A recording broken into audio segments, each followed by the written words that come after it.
Então, esses períodos da...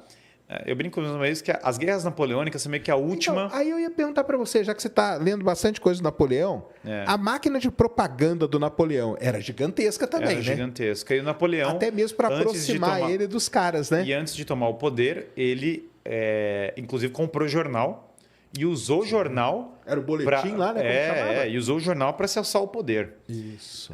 É que tem umas coisas que eu já li alguns livros do Napoleão que os caras pegam e falam assim, por exemplo, quando ele atravessou ali os Alpes, né?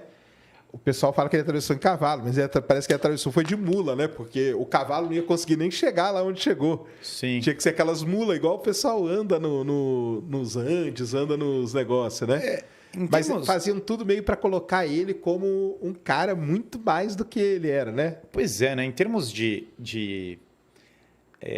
vamos lá, O problema ali do Napoleão é que a gente tem que entender Nossa, ali vai embora, mas vamos lá. O quanto ao contexto do domínio inglês da Europa. Tá. A gente pensa na máquina de propaganda da União Soviética ou na máquina de propaganda do Napoleão, mas é difícil constar... Mas minha pergunta é até essa. Existia mesmo essa máquina de propaganda dele? Ou claro, não? Tinha, claro. né? Claro, né? Todo regime tem.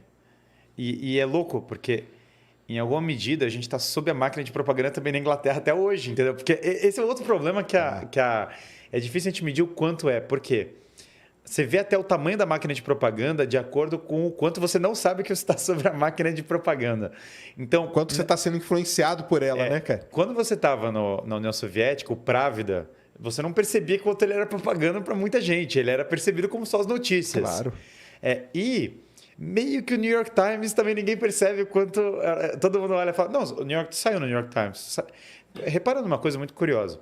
Quando sai uma notícia no New York Times, sai ao mesmo tempo no Le Monde, ao mesmo tempo sai meio que na mídia inteira a mesma notícia.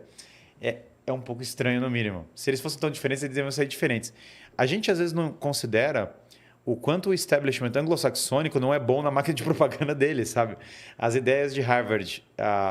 e de Yale são basicamente as mesmas, que são as mesmas que estão no New York Times, que são as mesmas que estão chegando no dicionário brasileiro. Entendi. Todo mundo já ouviu que a Revolução Gloriosa foi maravilhosa, todo mundo já ouviu que o progressismo é o futuro, todo mundo já ouviu que os mocinhos ganharam todas as guerras. Então, na época também tem isso. Então, de certa maneira... Não é que o Napoleão está criando uma máquina de propaganda do nada. Ele está criando uma máquina de propaganda e está competindo com uma outra máquina de propaganda que já está rolando, que é a inglesa. Entendi. E os ingleses... A guerra é nesse nível aí, né? A guerra é nesse nível. Tá. E aí você tem que criar duas narrativas para ter duas narrativas opostas. Diria que a máquina de propaganda inglesa, em certa medida, especialmente daquilo que é a esquerda britânica, que fundamentalmente é o Whiggery, que é o liberalismo britânico em particular, que é o iluminismo britânico em certa medida, ela é tão forte que até o filme Napoleão continua com a mesma narrativa em 2023. Eu estou com a mesma narrativa que já tinha na máquina de propaganda Whig de séculos atrás, o que é muito exótico, se parar para pensar. Okay. Ao mesmo tempo, quando você pensa assim, bom, Napoleão está querendo tomar o poder. Verdade, Napoleão queria tomar o poder. Napoleão está querendo subjugar a Europa e mandar na Europa. Engraçado. Na Europa, quem estava ditando quais guerras e quem ditou logo depois das guerras, quais guerras podiam acontecer e quais não podiam, quais eram legítimas e quais não eram. Exemplo, independência da Grécia era legítimo, mas a Rússia invadir a Turquia era ilegítimo.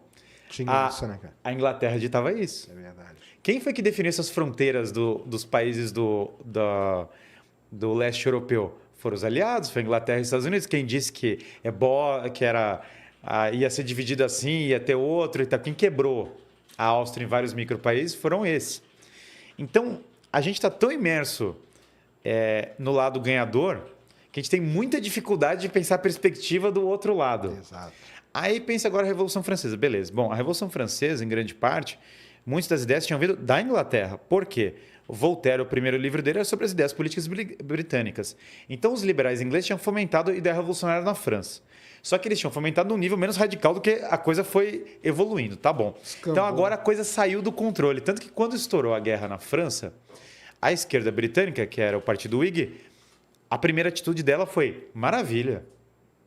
Maravilha, é isso que precisava acontecer. A direita britânica falando, galera, enlouqueceram, o negócio vai dar ruim. A esquerda estava falando assim, cara, ótimo negócio. Só que a coisa começou a passar do ponto tanto que os próprios Whigs tinham que pedir desculpa pelo negócio, porque começou a ficar ruim para eles na Inglaterra. Entendi. Porque todo mundo na Inglaterra começou a falar mal da esquerda na Inglaterra, que falou, tá vendo? As ideias que vocês fomentaram viraram aquele caos que é a Revolução Francesa, que é aquela galera matando todo mundo e os caras se voltaram contra a gente. Então, havia uma disputa interna gigante na Inglaterra. Beleza, esse é um lado do negócio. De outro lado, tem um sistema banqueiro financiando os dois lados. Exemplo, a família Rothschild financiou os dois lados das guerras napoleônicas, que é uma outra treta. Tá bom. Agora, o problema é o seguinte, o governo francês não funcionou em nenhum nível. Era um lixo. Todo mundo morria, o crime tomou conta das ruas, não funcionava. E quanto mais eles democratizavam o governo, pior ficava. Era matança e tirania, e era ditadura atrás de ditadura, era um cara matando o outro, e era votação insana atrás de votação insana, ninguém pacificava o país. Napoleão leu Júlio César, leu Alexandre e falou, cara, é o seguinte, eu vou ser o cara revolucionário, só que eu vou, na verdade, tomar o poder e eu vou botar esse negócio pro meu jugo e quem vai mandar sou eu. Esse é Napoleão. A minha interpretação é que ele era um cara extremamente pragmático, que ele se fez de... ou em que nível ele acreditava na revolução, só Deus sabe, eu não sei dizer. Aí por isso que eu estou lendo vários livros. Cada um tem a sua carga de... Até que ponto ele acreditava na revolução? Cara, eu não sei. O cara meio queria ser o Júlio César. Eu não sei se ele estava... tanto que é bem... O jeito que ele faz é compra mídia, toma o poder, se autoproclama o César. Beleza. Qual o efeito do Napoleão ter virado o César ali da coisa? É que ele salvou a França, porque o governo começou a funcionar no nível mínimo. Teve anos ali de paz, né? Porque teve anos de paz e, na verdade, tudo voltou a funcionar. Porque o governo Barras, ou o governo Robespierre, ou qualquer outro governo revolucionário diretório, sei lá o que teve no período, era um lixo total. Então, a restauração monárquica, porque na prática o que Napoleão fez foi a restauração monárquica, só com ele no poder. A galera pode... ele pode usar o termo que for, ele pode chamar de cônsul, ele pode chamar de imperador dos franceses, né? Ele pode dar a volta que for. Mas é engraçado que é o imperador sem império, porque não era mais império. Porque não era império, porque não sei o quê. Usa o termo que for. Foi a restauração monárquica, obviamente. E essa restauração monárquica, em grande parte, resolveu vários problemas da França. Principalmente, até fazer um parênteses aqui enquanto você está falando, no negócio da educação, né, cara? Uhum. Porque ele fundou não sei quantas mil escolas, né? Nesse período aí de paz aí que a França... Porque a França estava tendo muita guerra com a Inglaterra, depois quando ele chegou ali tomou, teve um período de paz. Sim. E aí, nesse período de paz, ele fez algumas coisas, né? E o drama da religião em relação a Napoleão é muito curioso, porque foi mudando. Então, por exemplo, se você pegar Napoleão do começo da jornada, peitava o Papa, brigava com o Papa, defendia o valor revolucionário de maneira mais clara. Depois ele vai evoluindo para uma linha mais cínica. Não, religião é controle social, é blá blá blá, eu preciso dela, tal. Depois, Napoleão chega ao ponto de falar assim, olha, o dia mais feliz da minha vida foi a minha primeira comunhão, se ajoelha na frente do Carlos Magno e fala, eu sou o seu sucessor, casa na igreja, enfim, depois passa para a anulação do casamento com a Josefina, que é um caos total. Mas ele no final da vida, mesmo com todo o cinismo e as brigas que ele teve, ele restaura o catolicismo em boa parte no negócio, dá espaço para as ordens religiosas na França depois de muito tempo, e ao final da vida se reconcilia com a igreja no leito de morte dele ali em Santa Helena. Isso aí. Então é muito louco, porque a própria relação de Napoleão com a religião... Havia um discurso oficial, porque para os líderes revolucionários ele tinha um discurso. Para ele mesmo ele tinha um outro discurso. Para a igreja ele tinha um terceiro. E aí o que você está vendo é uma pessoa que está mudando com o tempo. Então eu vejo uma evolução no governo napoleônico em que ele preserva, em certa medida, Napoleão destruiu todas as monarquias europeias tradicionais e religiosas. Então, na verdade, ele é o destruidor da Europa tradicional. Em muitos aspectos, porque ele destruiu a Áustria, ele destruiu a Espanha. Se lascou em relação a dois povos maravilhosos, que é o russo e o português. O português e o russo lascaram Napoleão. O português vazou, que foi uma ótima ideia, porque Napoleão se deu mal na Espanha depois disso. Funcionou super bem e o Brasil é maravilhoso.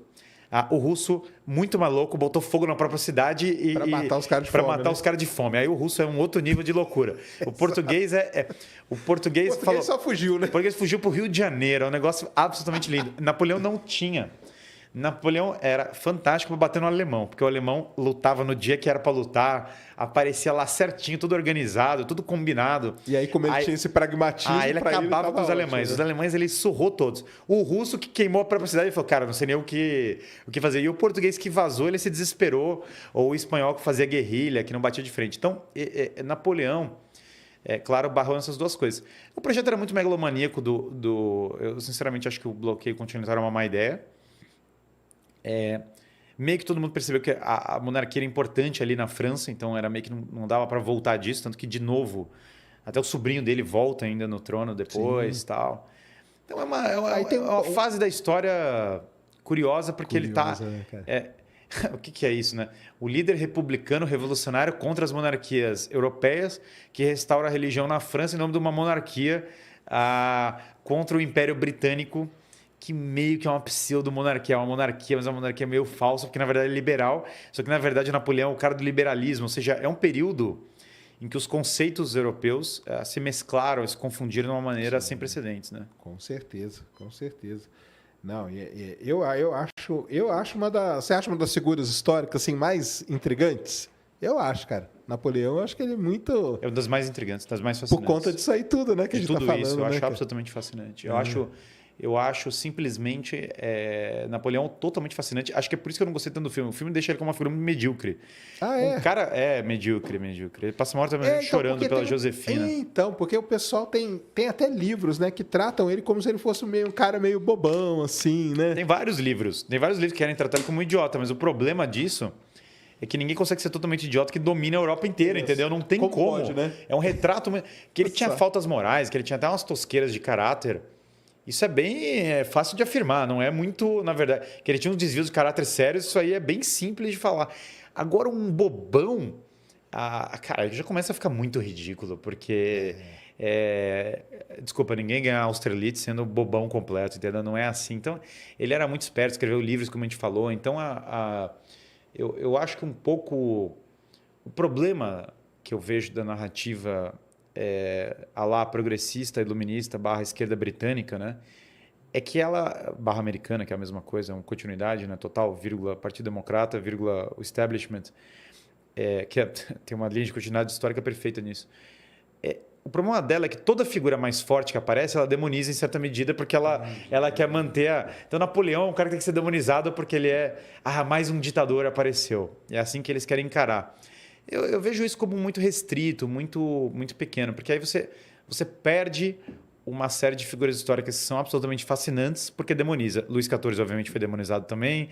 Luís XIV é ridículo, Luís XIV é aquilo, porque também era inimigo desse mesmo sistema. E, retroativamente, todos os monarcas da história foram sendo demonizados. Então, Carlos Magno é demonizado, Júlio César é demonizado, Alexandre o Grande é demonizado. Besteira, a cultura ocidental foi em grande parte construída por essas pessoas, né? Napoleão teve um mérito, pelo menos, de valorizar esses grandes líderes do passado. Isso é um mérito que não é pequeno, não. E ele teve o mérito de sonhar grande nas coisas que fazia. As pequenezas de caráter dele, né, existem mesmo. O cara tinha vários problemas, mas aí veio o problema. O cara... essa época, como é hoje ainda, né? O Ocidente ainda não se reencontrou qual é o caminho dele, sabe? Ele está numa crise de identidade gigante, porque desde que ele destruiu a ordem tradicional, que é trono e altar, basicamente, que era o cristianismo. Porque o que construiu a civilização ocidental foi em grande parte o cristianismo. Não tem como falar fora disso, seria meio louco. Todos os países do Ocidente foram criados pela igreja. Não tem nenhum país que não foi criado. E todos foram criados como monarquias. Essa é a ordem tradicional. Na medida que o iluminismo é uma revolta contra a religião, contra a monarquia, o Ocidente entrou em revolta contra ele mesmo. Só que aí o problema de você odiar você mesmo é que você começa a criar paranoias. Exemplo.